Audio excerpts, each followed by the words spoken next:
राधे राधे। हरे कृष्णा। आप सभी का दिन शुभ और मंगलमय हो।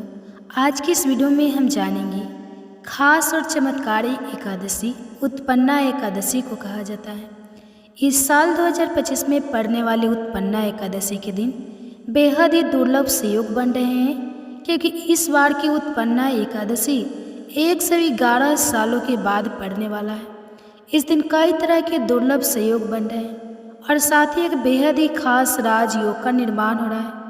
अगर आप इस दिन एक छोटा सा उपाय कर लेते हैं तो आपकी किस्मत को बदलने से कोई नहीं रोक सकता और आपके घर की गरीबी कुछ दिनों में खत्म हो जाएगी और माता लक्ष्मी साक्षात आपके घर आएंगी और आपके पूरे परिवार के ऊपर अपनी कृपा बरसाएंगी। इस बार की एकादशी जो मार्गशीर्ष मास के कृष्ण पक्ष में चंद्रमा के घटते रूप में आती है, शास्त्रों में पहली एकादशी मानी जाती है, यानी कार्तिक मास की पूर्णिमा के ठीक बाद आने वाली यह कृष्ण पक्ष की एकादशी भगवान विष्णु और माता लक्ष्मी की विशेष कृपा का द्वार खोलती है। तो दोस्तों, इस एकादशी को लेकर आपके मन में जो भी कन्फ्यूजन है वो हम आज पूरी तरह दूर करेंगे। कुछ लोग कह रहे हैं कि यह 14 नवंबर को मनाई जाएंगी, तो कुछ 15 नवंबर को। हम बताएंगे कि सही तारीख क्या है, पूजा विधि कैसे करें, शुभ मुहूर्त क्या रहेगा, एकादशी व्रत कैसे रखें, शास्त्रों में इसका विधान क्या है, अभिजीत मुहूर्त कब है, साथ ही व्रत में क्या खाए और क्या ना खाए, ठीक है, यह भी जानेंगे। और तो और उत्पन्ना एकादशी के दिन वे कौन से कार्य है जो भूल कर भी ना करें, वरना माता लक्ष्मी और श्री हरि विष्णु क्रोधित हो जाएंगे। सब कुछ इस छोटी सी वीडियो में विस्तार से समझाएंगे। हमारा आपसे यही निवेदन है कि वीडियो को अंत तक जरूर देखें ताकि हर बारीकी अच्छे से समझें और सटीक जानकारी मिल सके। यह वीडियो निश्चित रूप से ज्ञानवर्धक साबित होगी।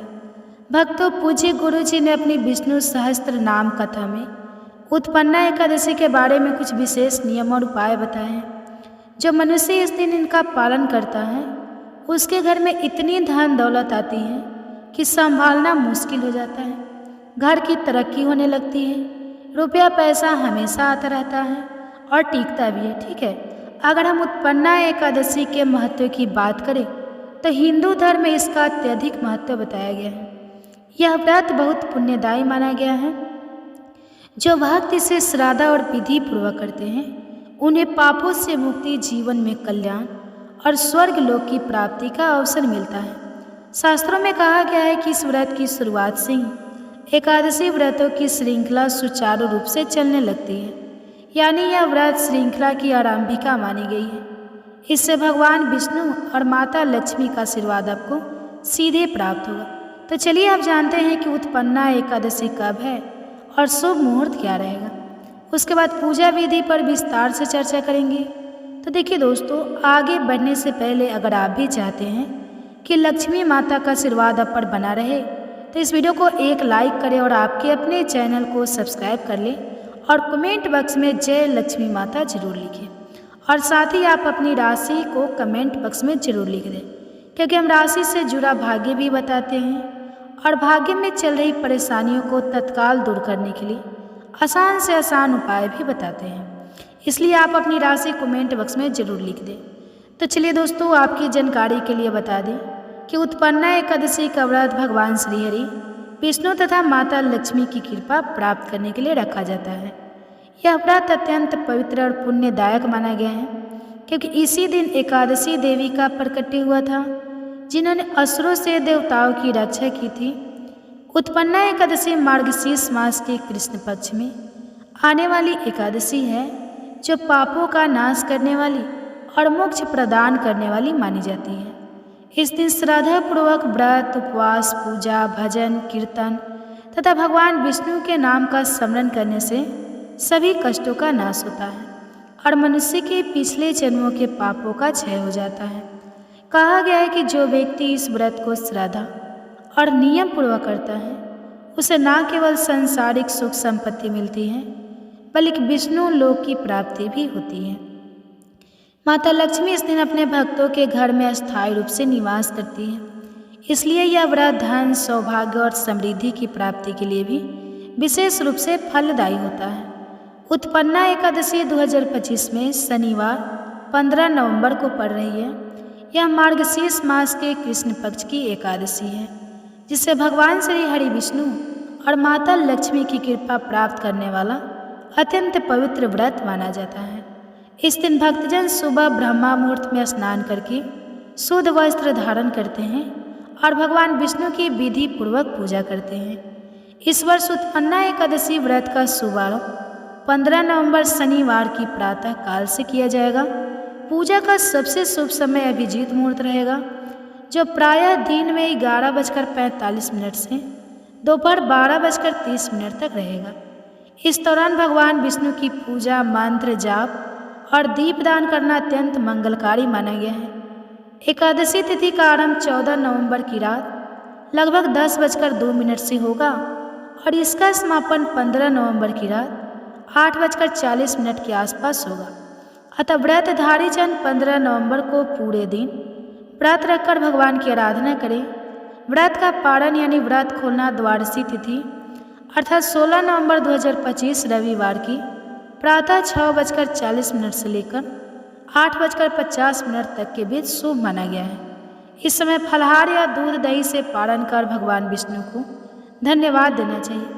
जो भक्त इस दिन श्रद्धा और सच्चे मन से उपवास रखते हैं, उन्हें सभी पापों से मुक्ति, लक्ष्मी कृपा और विष्णु लोक की प्राप्ति होती है। साथ ही भक्तों, हम जान लेते हैं कि उत्पन्ना एकादशी की पूजा विधि क्या रहेगी।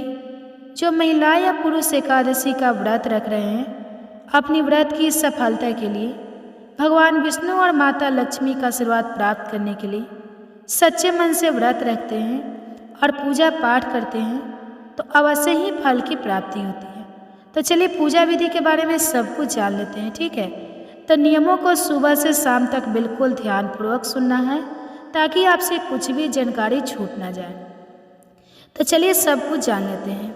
उत्पन्ना एकादशी की तैयारी धर्म भाव और घर की शुद्धि एकादशी से एक दिन पूर्व अर्थात दशमी के दिन से ही संतों जैसा आचरण अपनाना चाहिए।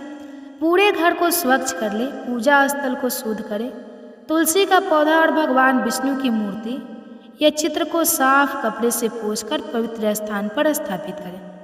दशमी की शाम को हल्का सात्विक भोजन कर ले। रात्रि में ब्रह्मचर्य का पालन करें। अनावश्यक वार्तालाप, लड़ाई झगड़ा और निंदनीय बातें त्याग दें। मन में दृढ़ संकल्प कर ले, मैं पूर्ण श्रद्धा और नियम के साथ उत्पन्ना एकादशी व्रत करूँगा या करूँगी। मैं पाप त्याग कर केवल भगवान भक्ति में लीन रहूँगा। संकल्प करते समय हाथ जोड़कर मौन होकर और अपने अंदर की शुद्धता का संकल्प दोहराइए। इस तैयारी से ही व्रत का आध्यात्मिक आधार बनता है। जब मन शुद्ध होगा तो पूजा का फल स्वतः अधिक प्राप्त होगा। सूर्योदय से पूर्व ब्रह्मा मुहूर्त में उठकर स्नान करें। यदि संभव हो तो तुलसी या गंगा जल मिलाकर स्नान करना अति शुभ माना गया है। स्नान के बाद स्वच्छ पीले या हल्के वस्त्र धारण करें, क्योंकि पीला रंग विष्णु लक्ष्मी को प्रिय है और सात्विकता का प्रतीक है। पूजा स्थल पर थोड़ी मिट्टी से ऊंचा आसन बिछाकर उस पर भगवान विष्णु की प्रतिमा या चित्र और तुलसी का पल्लव रखें। पहले हाथ पैर धोकर और थोड़ी शुद्ध जल से पूजा स्थल को छिड़क कर दीप प्रज्वलित करें। पूजा की शुरुआत सरलता से आचमन और प्रणाम से करें। ओम केशवाय नमः, ओम माधवाय नमः, ओम नारायणाय नमः। यह वह अनुष्ठान है जो मन को स्थिर कर भगवान के स्मरण की ओर मोड़ता है। अब श्रद्धा से 21 बार, 11 बार, 108 बार ओम नमो भगवते वासुदेवाय का जाप करें। यह मंत्र विष्णु को आराध्य बनाता है और समस्त कृत्यों में आशीर्वाद का स्रोत है। पूजा चरण का विस्तृत विधि विधान इस प्रकार करें। प्रथम चरण में भगवान को जल अर्पित करें। उपयुक्त जल में थोड़ा चंदन मिला लें। फिर चंदन तिलक लगाकर अक्षत चावल से नयनाभिराम पूजा करें। उसके बाद पुष्प, गंध, धूप, दीप, नैवेद्य में फल, नारियल और पंचामृत, दूध, दही, घी, शहद, शक्कर अर्पित करें। तुलसी का प्रत्येक पत्ता गुरुत्व पूर्वक समर्पित करें और कहे तुलसी दलम श्री हरे नमः। तुलसी का विशेष महत्व है। बिना तुलसी अर्पण के विष्णु की आराधना अधूरी मानी जाती है। तुलसी से किए गए भोग और पूजा से माता लक्ष्मी की कृपा भी अधिक होती है। पूजा करते समय विष्णु सहस्त्र नाम अथवा विष्णु चालीसा का पाठ करें। यदि सहस्त्र नाम का जाप कठिन लगे तो कम से कम 11 या 21 बार एयम विष्णवे नमः का उच्चारण अवश्य करें। यदि आप कथा का समावेश कर रहे हैं तो उत्पन्ना एकादशी की कथा का संपूर्ण वाचन या श्रवण श्रद्धा भरे मन से करवाइए। ठीक है, कथा सुनने से मन में भक्ति प्रस्तुत होती है और व्रत को आध्यात्मिक धारा प्राप्त होती है। दिन के मध्य में व्रत का पालन करते हुए मन को संयमित रखिए। किसी भी प्रकार के अनाज, कुछ परंपराओं में अनाज, दाल और चावल से परहेज किया जाता है। मांस, मछली, अंडा, प्याज, लहसुन और मदिरा का त्याग अनिवार्य रखिए। यदि निर्जला व्रत कर रहे हैं तो पूरी तरह जल रहित रहें। यदि आसिंक व्रत रहते हैं तो फल, दूध, हल्का फलाहार लें। दिन भर की भूख, प्यास और शारीरिक कष्टों को भागवत स्मरण और जप से काटिए। ओम नमो भगवते वासुदेवाय और ओम विष्णवे नमः जपते हुए हृदय में विष्णु के स्वरूप का ध्यान जरूर करें। इस दिन दान का भी विशेष महत्व है। गरीब, ब्राह्मणों या जरूरतमंदों को प्यारा सा भोजन, वस्त्र या आचार्य को दक्षिणा जरूर दें। दान से व्रत का फल दुगुना हो जाता है। संध्या के समय दीप आरती अवश्य करें। घी से दीप जलाकर भगवान का ध्यान करते हुए भजन, कीर्तन, श्रीहरि के मंगल गीत गाएं। आरती करते समय उच्चारित मंत्रों में ओम नमो भगवते वासुदेवाय के साथ साथ माता लक्ष्मी की आराधना हेतु ओम श्री ह्रीं क्लीं श्री सिद्ध लक्ष्मी नमः का स्मरण करें। आरती के बाद हाथ जोड़कर मन से प्रार्थना करें, हे श्रीहरि, हे माता लक्ष्मी, मेरी यह श्रद्धा स्वीकार करिए। मेरे घर को आप दोनों के आशीर्वाद और संपन्नता से परिपूर्ण कर दीजिए। रात में संभव हो तो भजन, कीर्तन या ध्यान समाधि के साथ ही विश्राम करें, पर ध्यान रहे कि रात्रि में भी अशुद्ध विचार और अनुचित बोलचाल से बचना है। द्वादशी के दिन पारण व्रत खोलना बड़ी सावधानी से और शुद्ध मुहूर्त में करें। पारण में पूर्व प्रातः उठकर भगवान को जल, पुष्प और दीप अर्पित करें, फिर तुलसी अर्पण और प्रसाद ग्रहण करके ही भोजन आरंभ करें। पारण में हल्का सा सात्विक आहार ग्रहण करें। फल, दूध, दही, हलवा अथवा फलाहार और मिष्टान, अनाज अथवा भारी भोजन का सेवन तब तक टालें जब तक पारण का उचित मुहूर्त ना आ जाए। ठीक है, पारण का समय अपने पंचांग के अनुसार ग्रहण करिए और यदि पारण के समय ब्राह्मण या जरूरतमंद किसी के समक्ष दान दे सके तो उसे दान से व्रत पूर्णता को प्राप्त होगा। पारण करते समय श्रीहरि का स्मरण करते हुए धन्यवाद प्रकट करिए। धन्यवाद श्रीहरि, आपने मुझे यह संयम और भक्ति का अवसर दिया। अतः मैं व्रत के नियमों और उपदेशों का सार यह है कि उत्पन्ना एकादशी का व्रत केवल भूख त्याग का नाम नहीं, यह आत्मा की शुद्धि, मन का संयम और ईश्वर संपन्न का मार्ग हो। इस व्रत का उद्देश्य हमारे अंदर के लोभ, क्रोध, अहंकार और अधर्म को मिटाकर प्रेम, करुणा और सच्चे जीवन मूल्य को जन्म देना है। जो भक्त सच्चे मन से निष्ठा और नियम के साथ इस व्रत को करता है, भगवान विष्णु और माता लक्ष्मी का दृढ़ कृपा प्राप्त कर धर्म, अर्थ और काम तीनों में सिद्धि पाते हैं। भक्तों, अगर आपके मन में यह प्रश्न है कि इस व्रत को कौन रख सकता है और रखने से क्या होता है, तो आपको इन सवालों के उत्तर भी हम इस वीडियो में देंगे। तो प्रिय श्रोताओं, जैसा कि हम आपको बता दें कि उत्पन्ना एकादशी का व्रत स्त्री और पुरुष दोनों ही श्रद्धा एवं भक्ति भाव से रखते हैं। यह व्रत उस समय रखा जाता है जब जीवन में नकारात्मकता, मानसिक तनाव, पापों का बोझ या धन संपत्ति की कमी महसूस होती है। कहते हैं इस दिन व्रत रखने वाला व्यक्ति भगवान श्री हरि विष्णु की विशेष कृपा प्राप्त करता है और उसके जीवन के सभी दुख मिट जाते हैं। इस व्रत को ब्रह्मचर्य, गृहस्थ और वानप्रस्थ तीनों आश्रम के लोग रख सकते हैं। भक्त यह व्रत इसलिए करते हैं क्योंकि यह वह दिन है जब पापों का नाश करने वाली एकादशी देवी का प्रकट हुआ था और स्वयं भगवान विष्णु ने कहा है, हे अर्जुन, उत्पन्ना एकादशी का व्रत करने वाला मनुष्य मेरे परम धाम को प्राप्त करता है। तो चलिए भक्तों, इसी के साथ जान लेते हैं कुछ विशेष नियम जो कि उत्पन्ना एकादशी के दौरान रखे जाते हैं और इनका पालन करने से भगवान विष्णु अति प्रसन्न होते हैं। उत्पन्ना एकादशी का व्रत बहुत पवित्र होता है, अतः व्रत के दिन मन, वचन और कर्म से पूर्ण शुद्धता आवश्यक है। व्रत से एक दिन पूर्व यानी 10वीं तिथि की रात को सात्विक भोजन करें और अधिक से अधिक भगवान का स्मरण करें। एकादशी के दिन सूर्योदय से पहले स्नान कर पीले वस्त्र पहने, घर के पूजा स्थल को गंगा जल से शुद्ध करें। फिर भगवान श्री हरि विष्णु का ध्यान करें और संकल्प ले, मैं भगवान विष्णु की कृपा के लिए पापों के शमन और मोक्ष प्राप्ति हेतु उत्पन्ना एकादशी का व्रत रखता या रखती हूँ। व्रत के दिन भार मौन रहना, कथा पाठ करना, हरि नाम जपना और भोजन का त्याग करना श्रेष्ठ माना गया है। यदि पूर्ण उपवास ना कर सके तो केवल दूध या जल ग्रहण करें। व्रत पूज्य गुरु जी ने उत्पन्ना एकादशी व्रत में कुछ ऐसी वर्जित वस्तुओं के बारे में बताया है जिनका सेवन भूल कर भी नहीं करनी चाहिए, अन्यथा घर में कंगाली आ जाती है। तो वह कौन सी वर्जित वस्तु है, उनके बारे में भी हम आपको बता देते हैं। तो भक्तों, शास्त्रों में कहा गया है कि व्रत में स्वयं ही पूजा का सार है, इसलिए एकादशी के दिन निम्न वस्तु और कर्मों का त्याग अवश्य करें। अनाज, दाल, चावल, गेहूँ, मांस, लहसुन, प्याज, बैगन, मसूर, चना, सूखी फलियाँ और शराब जैसी चीज़ें पूर्ण रूप से वर्जित है। एकादशी के दिन झूठ बोलना, क्रोध करना, चुगली करना, दूसरों का अपमान करना या किसी जीव को कष्ट देना, ये सभी कर्म व्रत का पुण्य नष्ट कर देते हैं। पतिप को इस दिन संपूर्ण ब्रह्मचर्य का पालन करना चाहिए। देर तक सोना या दिन में झपकी लेना भी वर्जित है। इसी के साथ जान लेते हैं व्रत में क्या सेवन करना चाहिए। एकादशी के दिन यदि फलहार करना हो तो केवल सात्विक फल और शुद्ध सामग्री का ही सेवन करें।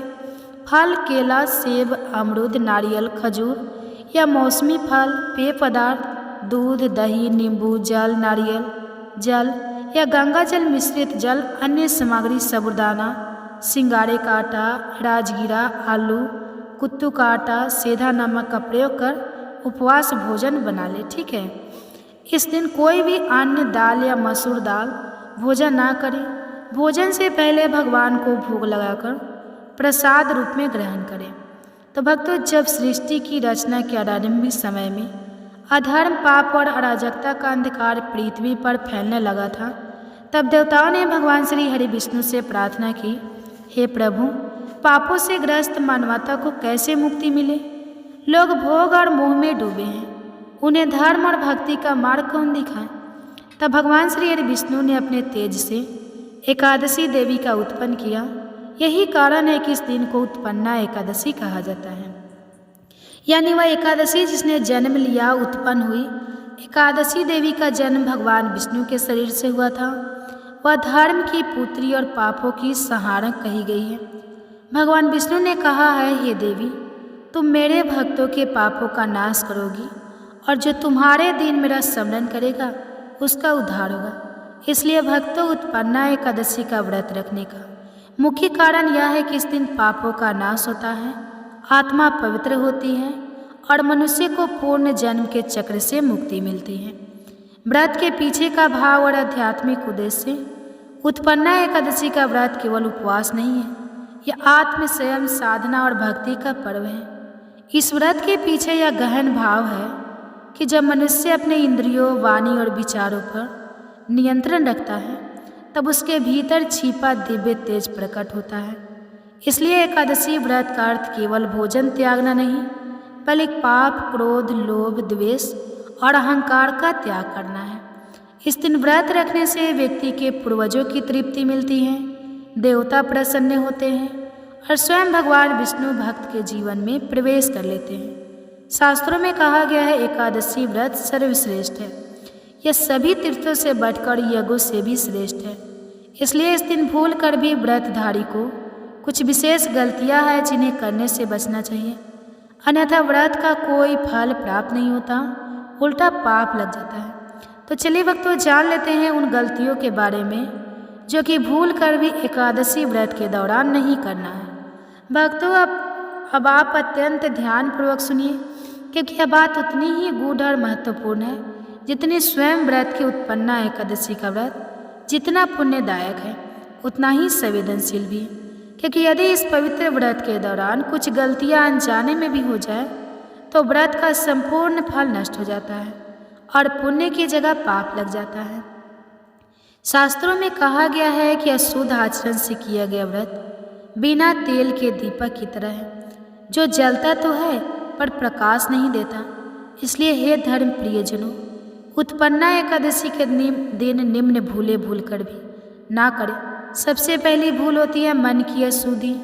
व्रत केवल शरीर का उपवास नहीं बल्कि मन का भी उपवास है। इस दिन क्रोध, ईर्ष्या, लोभ, छल, कपट, चुगली और दूसरों की निंदा से स्वयं को पूर्णतः दूर रखें। जो व्यक्ति एकादशी का व्रत रखकर भी दूसरों का अपमान करता है वह स्वयं के व्रत को कलंकित करता है। दूसरी बड़ी भूल है अन्न का सेवन करना। एकादशी के दिन अनाज, दाल, चावल, गेहूँ, बैगन, मांस, प्याज, लहसुन और शराब जैसी वस्तुओं का सेवन तो क्या, उनका स्पर्श तक नहीं करना चाहिए। जो व्यक्ति इन वस्तुओं का सेवन करता है वह अनजाने में व्रत को भंग कर देता है। तीसरी भूल होती है अविनीत व्यवहार और असमय। इस दिन पति पत्नी दोनों को ब्रह्मचर्य का पालन करना चाहिए क्योंकि यह व्रत आत्मिक शुद्धि का दिन है। चौथी गलती होती है आलस्य और निद्रा। इस दिन देर तक सोना या दिन में झपकी लेना भी वर्जित माना गया है। कहा गया है एकादशी के दिन जो सूर्योदय के बाद सोता है उसके व्रत का आधा पुण्य नष्ट हो जाता है। अतः इस दिन ब्रह्मा मुहूर्त में उठकर स्नान, जप और ध्यान करें। पांचवी भूल है तुलसी और पूजा सामग्री का अपमान। इस दिन तुलसी का पौधा भगवान विष्णु का स्वरूप माना गया है। अतः तुलसी को तोड़ना, उसके नीचे झाड़ू लगाना या उसकी अपेक्षा करना गंभीर दोष माना जाता है। साथ ही दीपक को बुझाना या बिना भक्ति भाव के पूजा करना भी गलत है। छठी भूल होती है दान और सेवा से विमुख रहना। इस दिन यदि ब्राह्मण, गरीब या जरूरतमंद को भोजन या वस्त्र दान ना किया जाए तो व्रत अधूरा रहता है। और सबसे बड़ी भूल होती है व्रत को केवल औपचारिकता समझना। हे भक्तों, यह दिन केवल व्रत रखने या भूखे रहने का नहीं बल्कि अपने भीतर की नकारात्मकता को जलाने का दिन है। इसलिए इस दिन केवल शरीर नहीं बल्कि मन, वाणी और आत्मा को भी संयमित रखें। पूरे दिन भगवान श्री हरि विष्णु का स्मरण करते रहें। ओम नमो भगवते वासुदेवाय का जाप करें और सेवा भाव से दिन व्यतीत करें। तभी यह व्रत आपको उसके स्वास्थ्य फल अर्थात पापों से मुक्ति, समृद्धि और विष्णु लोक की प्राप्ति प्रदान करेगा। अतः याद रखिए, व्रत केवल भूख का नहीं बल्कि भक्ति और शुद्धता का संकल्प है। जो मनुष्य श्रद्धा, संयम और सत्कर्म के साथ उत्पन्ना एकादशी का पालन करता है उसके जीवन में कभी अंधकार नहीं रहता क्योंकि उसके भीतर स्वयं भगवान विष्णु का प्रकाश जाग उठता है। तो भक्तों, अब अंत में हम बात करेंगे आने वाली अभिषेक एकादशी की, जो उत्पन्ना एकादशी के समान ही अत्यंत पुण्यदायक और मोक्ष प्रदान करने वाली मानी गई है। यह एकादशी मार्गशीर्ष या पौष मास में आती है और इस दिन भगवान श्री हरि विष्णु का जल, दूध, शहद, घी, दही और गंगा जल से महाअभिषेक किया जाता है। इसलिए इसका नाम अभिषेक एकादशी पड़ा।